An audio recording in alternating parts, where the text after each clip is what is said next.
होता है कि वो लड़ाई झगड़ा होता है और वो मेरे बस का नहीं है। वो लोग तो खाने के लिए पीने के लिए हर चीज़ के लिए झगड़ा करते हैं ना, वो मेरे बस का नहीं है। हम जाएंगे तो पता चलेगा नौकरानी बन जाएंगे वहीं पे, हम कहेंगे भाई झगड़ा मत करो, हम बना के खिला देंगे। अच्छा है, मैं बिग बॉस तो देखती नहीं हूँ, मुझे आइडिया नहीं है, और अच्छा है, अच्छा ही होगा और जीत के ही आएंगी वो जी। तो आपको आपको कुछ ऐसी ख्वाहिश है कि आप भी बिग बॉस शो में जाएं या उसका हिस्सा बने? नहीं नहीं, मुझे बिल्कुल उसमें क्या होता है कि वो लड़ाई झगड़ा होता है और वो मेरे बस का नहीं है। वो लोग तो खाने के लिए पीने के लिए हर चीज़ के लिए झगड़ा करते हैं ना, वो मेरे बस का नहीं है। हम जाएंगे तो पता चलेगा नौकरानी बन जाएंगे वहीं पे, हम कहेंगे भाई झगड़ा मत करो, हम बना के खिला देंगे। मुझसे तो कोई तेज़ आवाज़ में भी बात करते हैं तो मुझे डर लगता है। सामने वाला बहुत तेज़ बात करते हैं डांट के या चिल्ला के, तो मैं जवाब ही नहीं दे पाती। नहीं, तो आप देखती नहीं फिर भी आपको लगता है कि अक्षरा जी जीत सकती हैं बिग बॉस का शो?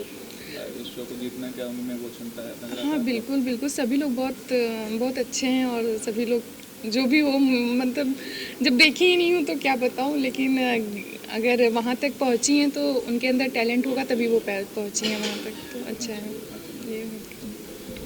सबसे पहले आप सभी लोगों का चांदनी का प्यार भरा नमस्कार और प्रणाम। बहुत प्यारा लगा सॉन्ग, बहुत ही प्यारा है, आप लोगों ने भी देखा होगा वीडियो सॉन्ग, मतलब वीडियो भी बहुत प्यारा है और ऑडियो भी बहुत प्यारा है।